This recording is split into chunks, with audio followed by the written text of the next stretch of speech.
The moment Caleb walked through the door, the air in the house changed. It wasn't just the scent of his cologne, something earthy and sharp, that lingered in the hallway. It was the way his presence seemed to fill every room, even before he stepped into one. I was in the kitchen, pretending to focus on chopping vegetables for dinner, when I heard his deep voice greet my mother in the living room. My hands stilled on the cutting board, and I held my breath, waiting. When he finally appeared in the doorway, leaning casually against the frame, I felt that familiar tension settle between us. It was always like this, unspoken, heavy, something neither of us dared to address. Caleb's dark eyes found mine, and for a moment, it felt like the rest of the world had faded away. "Hey, Julian," he said, his voice low and smooth. "Hey," I replied, my voice sounding steadier than I felt. He stepped into the kitchen, his movements deliberate, as if he were testing the waters. I turned back to the vegetables, but I could feel his gaze on me, hot and insistent. The silence stretched between us, thick with things unsaid. Then, he was suddenly beside me, his shoulder brushing against mine as he reached for a glass from the cabinet. My breath hitched, and I forced myself to keep chopping, though my hands were trembling now. "How was work?" I asked, desperate to break the silence. "Same as always," he replied, his tone casual, but there was something underneath it, a rawness that made my chest tighten. He filled the glass with water and took a slow sip, his eyes never leaving mine. And then, without warning, his hand was on my arm, his fingers warm and firm against my skin. I froze, the knife slipping from my grasp and clattering onto the cutting board. My heart was pounding so loudly I was sure he could hear it. "What are you doing?"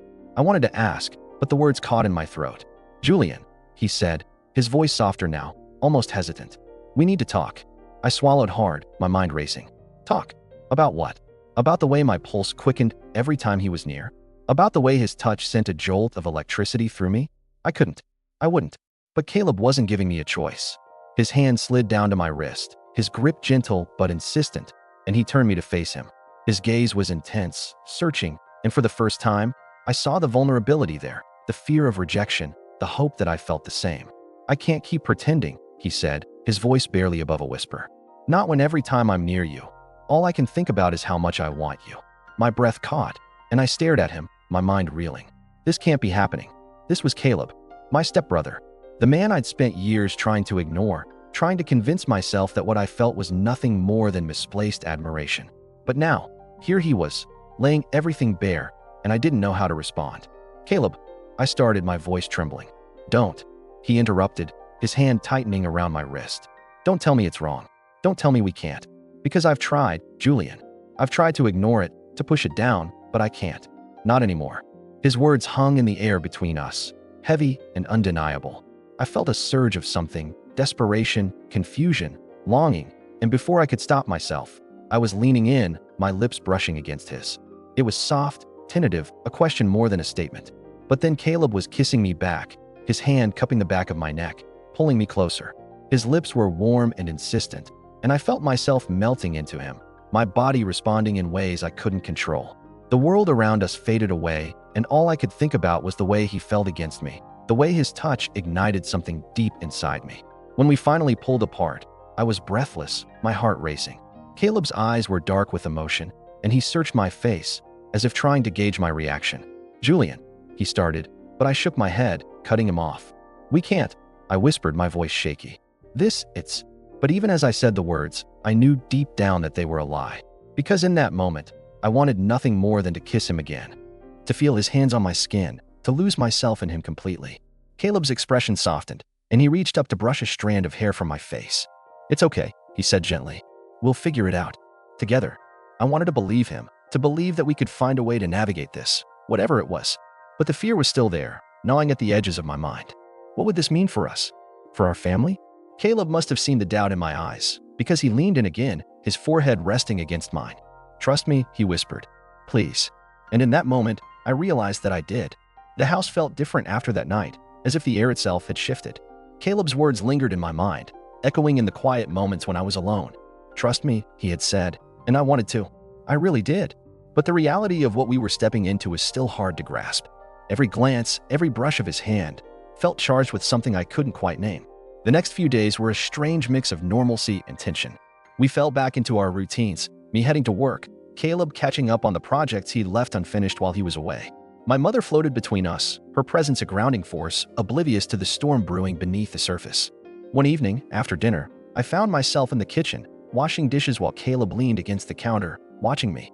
His presence was impossible to ignore, the weight of his gaze making my hands fumble with the plate I was rinsing. "You know," he said, his voice low and steady, "you don't have to act like everything's normal. It's okay if it's not." I glanced at him, my heart skipping a beat. "What do you mean?" He shrugged, his eyes never leaving mine. "I mean, we don't have to pretend that nothing's changed. It has changed, and that's okay." I turned off the faucet, the silence stretching between us. "Is it okay?" I wanted to ask, but the words caught in my throat. Instead, I dried my hands on the towel, my movements slow, deliberate, as if trying to buy myself time. "I don't know what to do," I admitted finally, my voice barely above a whisper. Caleb pushed off the counter and took a step closer, his presence overwhelming. "You don't have to do anything. Just be here. With me." His words hung in the air, heavy with meaning. I could feel the heat of his body, the way his breath hitched slightly as he waited for my response. My mind raced, torn between the desire to close the distance between us and the fear of what that might mean. "Julian," he said, his voice soft but insistent. "Look at me." I did, my eyes meeting his, and in that moment, everything else faded away. There was no family, no societal expectations, no fear. There was just Caleb, his eyes shining with something I couldn't ignore. He reached out, his fingers brushing against my cheek, sending a shiver down my spine. "I meant what I said," he murmured. "I'm not going anywhere. Not unless you want me to." The words were a lifeline, a promise, and I found myself leaning into his touch, my hand instinctively finding his. "This is real," I thought, the realization hitting me like a tidal wave. "He's real." "I don't want you to go," I whispered, the words slipping out before I could stop them. Caleb's breath caught, his eyes searching mine for any hint of hesitation. When he found none, he closed the distance between us, his lips brushing against mine in a kiss that was both tender and desperate. It was different from the first kiss, softer, slower, but no less intense. His hands moved to my waist, pulling me closer as if he was afraid I might disappear. I let myself melt into him, my fingers tangling in his hair as I kissed him back with a hunger I hadn't known I was capable of. When we finally pulled apart, my chest was heaving, my heart pounding in my ears. Caleb's forehead rested against mine, his breathing just as ragged as mine was. "We'll figure this out," he said, his voice firm despite the uncertainty in his eyes. "Together." I nodded, the fear still there but overshadowed by something stronger, something that felt an awful lot like hope. The days that followed were a blur of stolen moments and quiet conversations. We didn't talk about what was happening between us, not outright. Instead, we danced around it, our touches lingering longer than they should, our eyes meeting across the room with unspoken understanding. One afternoon, I found Caleb in the living room, his guitar resting on his lap as he strummed a soft melody. I hesitated in the doorway, watching him for a moment before he noticed me. "Hey," he said, looking up with a small smile. "Hey," I replied, stepping into the room. "I didn't know you played." He shrugged, his fingers still moving over the strings. "Just something I picked up. Helps me think." I sat down on the couch beside him, the familiar scent of him, musky and warm, filling my senses. "What are you thinking about?" He paused, his eyes meeting mine for a moment before he looked back down at the guitar. "You," he admitted softly. "Us." The honesty in his voice caught me off guard, and for a moment, I didn't know what to say. Instead, I reached out, my fingers brushing against the back of his hand. Caleb set the guitar aside and turned to face me fully, his expression serious. "I know this isn't easy," he said, his voice low. "And I know it's a lot to ask of you. But I meant what I said before. I'm not going anywhere." I swallowed hard, the weight of his words settling over me.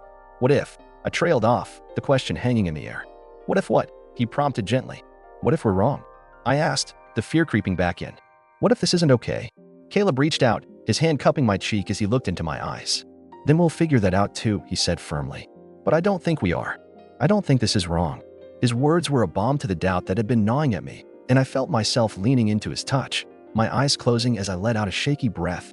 "Julian," he said, his voice breaking slightly. "I need you to trust me." I opened my eyes, meeting his gaze, and in that moment, I realized I did. I trusted him with everything, my fears, my desires, my heart. "I do," I whispered, my voice trembling. "I trust you." Caleb's breath hitched, his eyes searching mine for any hint of hesitation. When he found none, he leaned in, his lips meeting mine in a kiss that was so tender it almost hurt. The room seemed to fade away as I kissed him back, my hands moving to his shoulders to steady myself. His arms wrapped around me, pulling me closer until there was no space between us.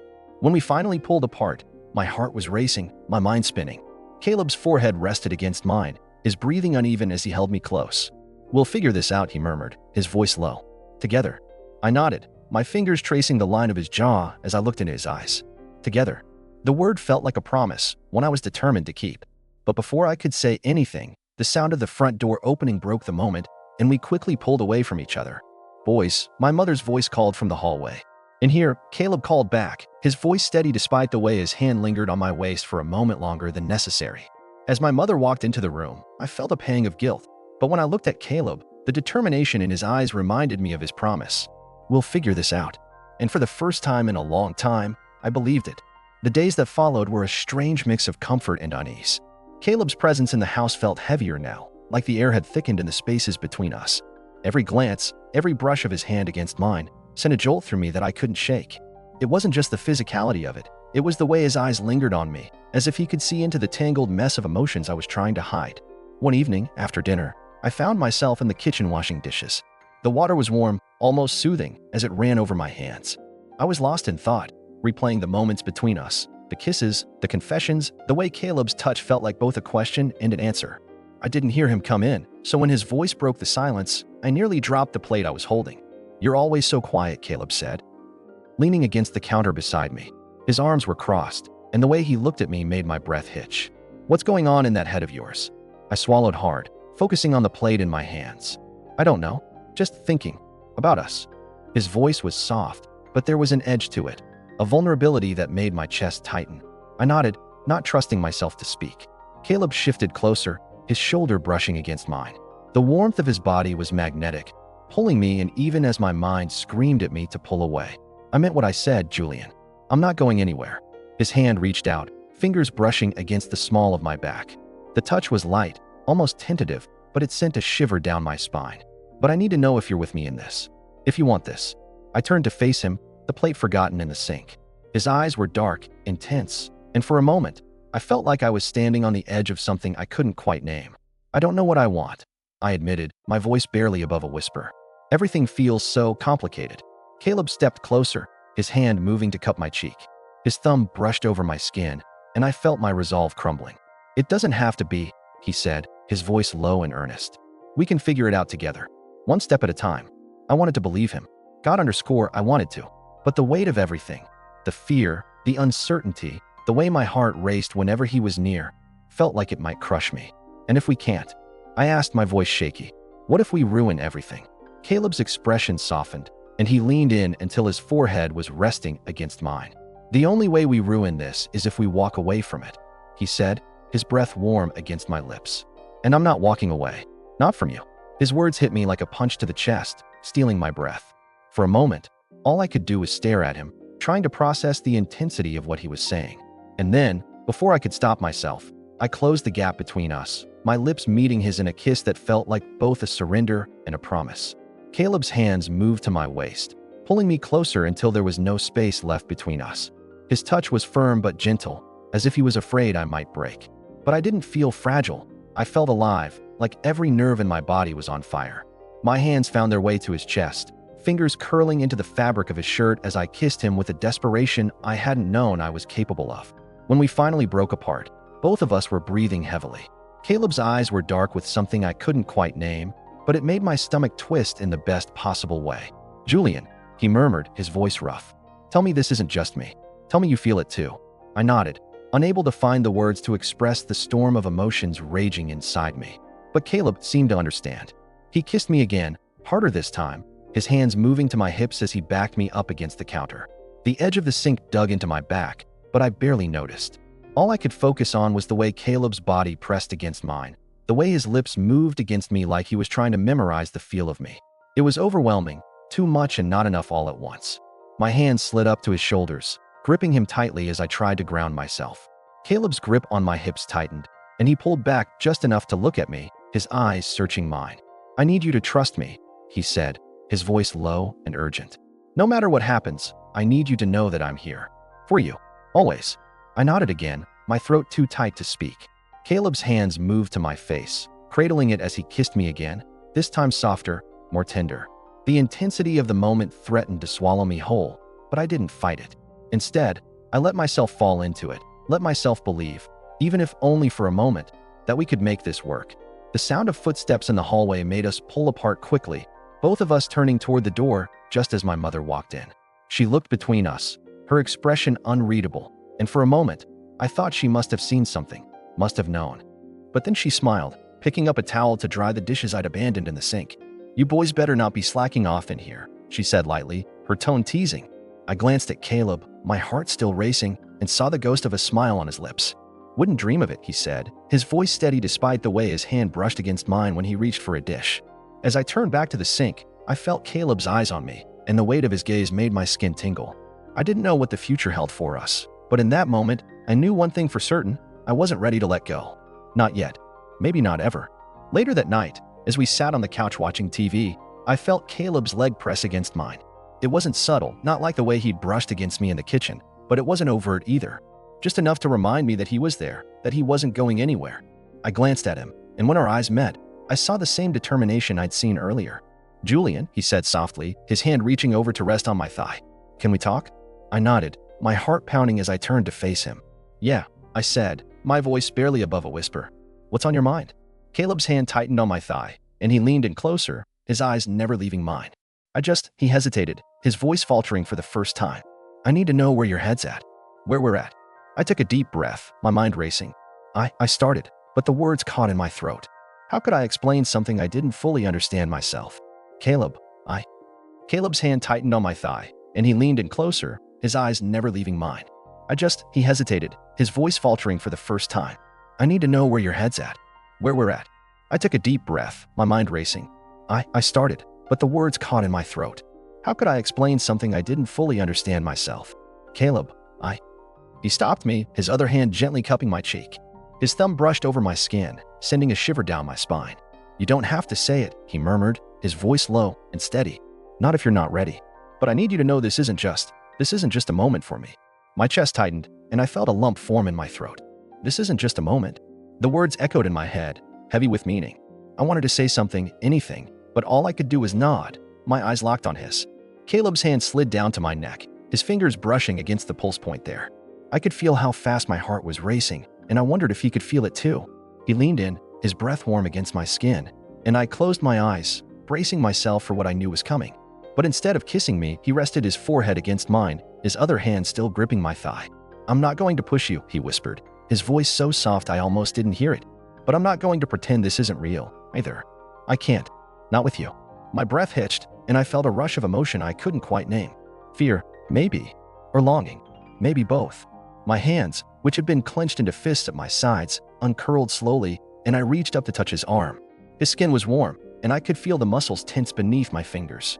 "Caleb," I started, my voice barely above a whisper. "I don't know what this is. I don't know what I'm feeling. But I don't want to lose this. Whatever this is, I don't want to lose you." His breath shuddered against my skin, and for a moment, neither of us moved. Then, slowly, he pulled back just enough to look at me. His eyes were dark, intense, and there was something in them that made my stomach twist. "You're not going to lose me," he said, his voice firm but gentle. "Not unless you want to." I shook my head, my fingers tightening on his arm. "I don't want to." A small smile tugged at the corner of his lips, and he leaned in again, this time pressing a soft, lingering kiss to my forehead. When he pulled back, his hand slid down to take mine, lacing our fingers together. "Then we'll figure this out," he said, his thumb brushing over my knuckles. "Together." I nodded, my heart still pounding in my chest. "Together." The word felt foreign but comforting, like a promise I wasn't sure I deserved but couldn't bring myself to refuse. We sat there for what felt like hours, though it couldn't have been more than a few minutes. The silence between us was heavy but not uncomfortable. It was as if we were both trying to process what had just happened, what we just admitted to each other. Finally, Caleb stood, pulling me up with him. His hand stayed in mine as he led me out of the living room and down the hall to his bedroom. My heart started racing again as we stepped inside, but he didn't do anything, just let go of my hand and walked over to the bed, sitting down on the edge. "Come here," he said, his voice soft but commanding. I hesitated for a moment before crossing the room and sitting down next to him. He didn't touch me at first, just sat there, staring at the floor. Then, slowly, he turned to look at me, his eyes searching mine. "I need you to be sure," he said, his voice low and serious. "I need you to be sure about this. About us. Because once we cross this line, there's no going back." I swallowed hard, my throat dry. "Once we cross this line." His words hung in the air between us, heavy and final. I knew what he was asking, knew what he was waiting for. But how could I be sure about something I didn't even fully understand? I don't know, I admitted, my voice trembling. But I know I don't want to lose this. I know I don't want to lose you. Caleb's hand reached up to touch my cheek, his thumb brushing over my skin. Then that's enough, he whispered. For now, that's enough. He leaned in, his lips brushing against mine in a kiss that was soft but full of promise. My heart skipped a beat, and I leaned into him, my hands finding their way to his chest. I could feel how fast his heart was beating, and it made me feel less alone, knowing he was just as nervous as I was. When he pulled back, he rested his forehead against mine again, his breath warm against my skin. We'll take this slow, he murmured. As slow as you need. I nodded, my eyes closing as I tried to steady my breathing. Slow. We could take it slow. But even as I thought it, I couldn't deny the pull I felt toward him, the way my body seemed to crave his touch, his closeness. Caleb's hand slid down to the back of my neck, his fingers tangling in my hair. He didn't kiss me again, just held me there, his breath mingling with mine. It was intimate in a way I'd never experienced before, and it left me feeling both exposed and safe at the same time. We stayed like that for a while, neither of us speaking, just existing in the space between us. Eventually, Caleb pulled back, his hand falling away from my neck. He stood, crossing the room to the window and looking out into the night. You should probably get some sleep, he said, his voice quiet but steady. I nodded, though I wasn't sure I'd be able to sleep after everything that had happened. But I stood anyway, starting toward the door. Julian, Caleb called softly, stopping me in my tracks. I turned to look at him, and he was still by the window, his back to me. Yeah, he didn't turn around, but his voice was heavy with emotion when he spoke. Whatever happens, thank you for being honest with me. My chest tightened, and I had to swallow the lump in my throat before I could speak. You too, I whispered. Caleb nodded once, and I turned back to the door, stepping out into the hallway. I closed the door behind me, leaning against it for a moment as I tried to steady my breathing. My heart was still racing, and my mind was a whirlwind of emotions I couldn't quite untangle. But one thing was clear, whatever this was between us, it wasn't going away. And as scared as I was, I couldn't bring myself to walk away from it. I pushed off the door and started down the hall to my own room, my mind still spinning. But before I could make it more than a few steps, I heard the door behind me open again, and Caleb's voice stopped me in my tracks. Julian, he said, his voice soft but urgent. I turned to look at him, and he was standing in the doorway, his eyes searching mine. There was something in them I couldn't quite place. Something that made my heart skip a beat. Sleep well, he whispered, and then he was gone, the door closing behind him. I stood there for a moment, my heart pounding in my chest, before finally turning and heading to my room. As I lay down in bed, I couldn't shake the feeling that something had shifted between us, something I couldn't quite name but couldn't ignore. Sleep didn't come easy that night, but when it finally did, my dreams were filled with Caleb, his hands on my skin, his lips on mine, and the promise of something I wasn't sure I was ready for but couldn't bring myself to refuse. The next morning, I woke up to the sound of footsteps in the hallway. I lay there for a moment, listening as they stopped outside my door. My heart started racing and I held my breath, waiting. The door creaked open, and Caleb's voice filled the room, soft but steady. Julian, he said, his tone a mix of urgency and hesitation. I turned to look at him, my heart pounding in my chest. Yeah. He stepped into the room, closing the door behind him. His eyes were dark, intense, and they locked with mine as he crossed the room to my bed. He didn't say anything, just reached down and took my hand, his fingers warm and firm against mine. My breath hitched, and I wasn't sure if it was fear or something else that made my heart race. But I knew one thing for certain, whatever was happening between us, it wasn't going to stop. Not unless I stopped it. And I wasn't sure I could. Julian, he said again, his voice low and serious. We need to talk. I nodded, my throat dry. Okay, I whispered. About what? He hesitated, his eyes searching mine. Then, slowly, he sat down on the edge of the bed, his hand still gripping mine. About us, he said. About what this means. About what we're going to do. I swallowed hard, my mind racing. What do you want to do? His eyes darkened, and he leaned in closer, his breath warm against my skin. I want you, he said, his voice barely above a whisper. But only if you want this too. I stared at Caleb, my heart beat loud in my ears. His words hung in the air between us, heavy and unignorable. I want you. I could feel the weight of them, the sincerity in his voice, the vulnerability in his eyes. My chest tightened, my mind a whirlwind of questions and doubts, but beneath it all, there was something else, something warm and undeniable, like a spark I hadn't realized was there. I started, but the words caught in my throat. My gaze dropped to his hand, still holding mine, his fingers calloused but gentle. What do I want? I thought, the question echoing in my mind.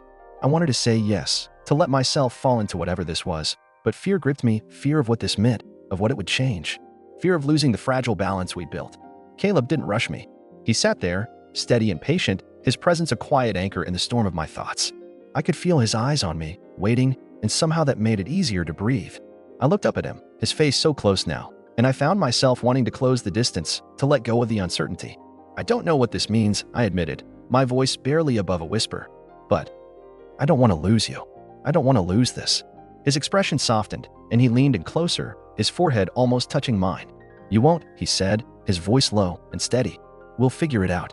Together. I nodded, my heart pounding as I searched his eyes. There was something so raw and honest in them, something that made me feel seen in a way I hadn't before. And then, before I could overthink it, I closed the gap between us, pressing my lips to his. It wasn't a kiss of desperation or confusion. It was soft, tentative, a question and an answer all at once. Caleb responded immediately, his hand cupping the back of my neck as he deepened the kiss. His touch was firm yet gentle, his lips warm and insistent. I felt a shiver run down my spine as his other hand slid to my waist, pulling me closer. The world outside my bedroom faded, and for a moment, it was just us, just this. I gasped against his mouth, my hands trembling as they found his shoulders. His skin was warm beneath my fingers, the muscles tense and solid. I could feel the strength in him, the way he held himself back, giving me control. It was both thrilling and terrifying, this push and pull between us. When we finally broke apart, both of us were breathing heavily, our foreheads resting together. Caleb's eyes were dark, his gaze intense as he searched my face. Are you okay? He asked, his voice rough. I nodded, my chest rising and falling with each breath. Yeah, I whispered. I need to know this is real. That you're sure. He didn't hesitate. I've never been more sure of anything, he said, his voice steady. You're all I've thought about since I came home. You're all I want. I felt a rush of emotion at his words, my throat tightening. Caleb, I started, but he silenced me with another kiss, this one slower, more deliberate. His hand slid down my back, pulling me closer until there was no space between us. I could feel the heat of his body, the way his heart beat in time with mine. And then, as if he could sense my hesitation, he pulled back, his eyes locking onto mine. We can stop, he said softly. If you're not ready, we can stop. I shook my head, my hands gripping his arms. No, I said, my voice firmer now. I don't want to stop. A small smile tugged at the corner of his lips, and he leaned in again, his lips brushing against mine. Then tell me what you want, he murmured. Tell me, and it's yours. I hesitated for a moment, my mind racing. But then I looked into his eyes, those intense, vulnerable eyes, and I knew. I wanted this. I wanted him. I want you. I whispered, the words feeling both foreign and right. I want this. With you. His breath hitched, and then he was kissing me again, his hands sliding under my shirt, his touch sending shivers down my spine. I could feel the tension in his body, the way he held himself back, as if he was afraid of going too fast, of scaring me. But I didn't want him to hold back. I wanted all of him. I pulled away slightly, my hands sliding down his chest. Caleb, I murmured, my voice trembling. I don't know what I'm doing. He chuckled softly, the sound low and warm. Neither do I, he admitted. But we'll figure it out. Together. His words eased the knot of anxiety in my chest, and I leaned in again, my lips brushing against his. This time, there was no hesitation, no fear, just the two of us, tangled together in the dim light of my room. As the minutes stretched on, the world outside faded away, leaving only the sound of our breaths, the heat of our skin, the way our hearts seemed to beat in sync. And for the first time in a long time, I felt whole.